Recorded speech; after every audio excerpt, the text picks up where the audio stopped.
Hello friends, welcome to my channel food સે ફૂડી।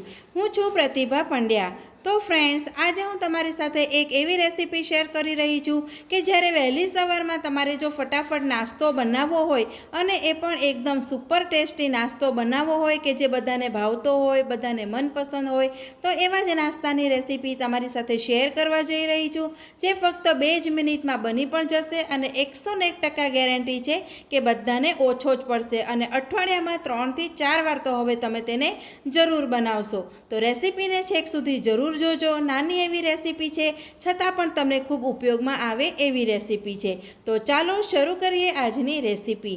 તો તેના માટે તો સૌથી પહેલાં તો ફ્રેન્ડ્સ, અહીં મેં છે એ 1 વાટકી પૌવાને 2 વાર પાણીથી ધોઈ લીધા છે અને તેમાંનું બધું પાણી છે એ મેં દૂર કરી દીધું છે। હવે આપણે આપણા ઘરના સ્વાદ પ્રમાણે આદુ મરચાં છે એ કટ કરી લેવાના। હવે આપણે મિક્સર જાર લઈ લઈશું અને તેની અંદર હવે આપણે છે એ જે પૌવા છે એ તેની અંદર આપણે ઉમેરી દેવાના। આપણે આપણા ઘરના સભ્યો પ્રમાણે આપણે પૌવાનું માપ લેવાનું છે। હવે પૌવા ઉમેરાઈ ગયા પછી આપણે તેની અંદર આદુ મરચાં ઉમેરીશું। તો મેં આદુ મરચાં પણ ઉમેરી દીધી છે અને હવે આપણે તેની અંદર 1 વાટકી સૂજી ઉમેરીશું। સૂજી તમે નાની કે મોટી કોઈ પણ સાઇઝની ઉમેરી શકો છો। તો મેં તે 1 વાટકી ઉમેરી છે। તમારે જો અડધી વાટકી ઉમેરવી હોય તો તે પણ તમે ઉમેરી શકો છો। હવે મેં તેની અંદર 2 ચમચી જેટલું ખાટું દહીં ઉમેરી દીધું છે। દહીં છે એ આપણું થોડુંક ખાટું હોવું જરૂરી છે, તેનાથી આપણી રેસીપી છે એકદમ ટેસ્ટી બનશે। અને અડધો ગ્લાસ પાણી ઉમેરીને અને સ્વાદ પ્રમાણે મીઠું ઉમેરીને આપણે આ પેસ્ટને મિક્સર જારમાં ખૂબ સરસ વાટી લેવાની છે। મીઠું ઉમેરવાનો વિડીયો છે એ મારાથી સ્કીપ થઈ ગયો છે, તો તમે મીઠું તેની અંદર સ્વાદ પ્રમાણે ઉમેરી દેવાનું અને આ રીતેની આપણી પેસ્ટ છે એ આપણે તૈયાર કરી લેવાની અને આ પેસ્ટને આપણે એક બીજા વાસણની અંદર લઈ લેવાની, કારણ કે હજી પણ આપણે થોડીક પ્રોસેસ આગળ બાકી છે।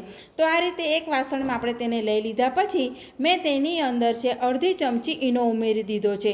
ઈનો ન હોય તો તમે ખાવાનો સોડા પણ અડધી ચમચી ઉમેરી શકો છો અને થોડુંક એવું પાણી ઉમેરીને આપણે ઈનો એક્ટિવેટ થઈ જાય એટલે અડધી મિનિટ સુધી તેને આ રીતે સતત એક જ દિશામાં તેને હલાવી લેવાનું છે, જેથી આપણું જે મિશ્રણ છે એકદમ ફ્લફી થઈ જાય। હવે જે ઢોકળા માટેની ડીશ આવે છે તેમાં થોડુંક એવું તેલ છે એ મેં બધી બાજુ લગાવી દીધું છે અને તૈયાર કરેલા મિશ્રણને આપણે ડીશની અંદર લઈને ડીશને આપણે થોડીક આ રીતે થપથપાવી દેવાની છે। હવે આપણે તેની ઉપર થોડાક ચીલી ફ્લેક્સ છાંટી દઈશું। જો તમારે મરી પાવડર કે સમારેલી ઝીણી કોથમીર ઉમેરવી હોય તો તે પણ તમે ઉમેરી શકો છો। તો અહીં મેં અગાઉથી જ ઇડલી કુકરની અંદર પાણી ગરમ કરી લીધું હતું। આપણે તેની અંદર ડીશ મૂકીને 12 થી 15 મિનિટ સુધી આપણે તેને હાઈ ફ્લેમ ઉપર તેને ચડવા દઈશું। 12 થી 15 મિનિટ પછી આપણે ઢાંકણ ખોલી લેવાનું, તો આપણે જોઈ શકીએ છીએ કે આપણે ખૂબ જ સુપર કહેવાય ને કે આપણે ચપ્પુની મદદથી ચેક કરીએ તો આપણું ચપ્પુ એકદમ ક્લીન નીકળે છે, એટલે કે આપણા રવાના કે પૌવાના જે આપણે ઢોકળા કહીએ ને એ આપણા બનીને તૈયાર થઈ ગયા છે। તો હવે આપણે તેને થોડાક ઠંડા થવા દઈશું અને પછી મનપસંદ આકારમાં તેને કાપી લઈશું। હવે અહીં મેં વાસણની અંદર છે એ 2 ચમચી જેટલું તેલ ગરમ કરી લીધું છે અને તેની અંદર મેં રાઈ, સફેદ તલ અને મીઠા લીમડાનો વઘાર કરી લીધો છે। તમારે લીલા મરચાં ઉમેરવા હોય તો તે પણ તમે ઉમેરી શકો છો।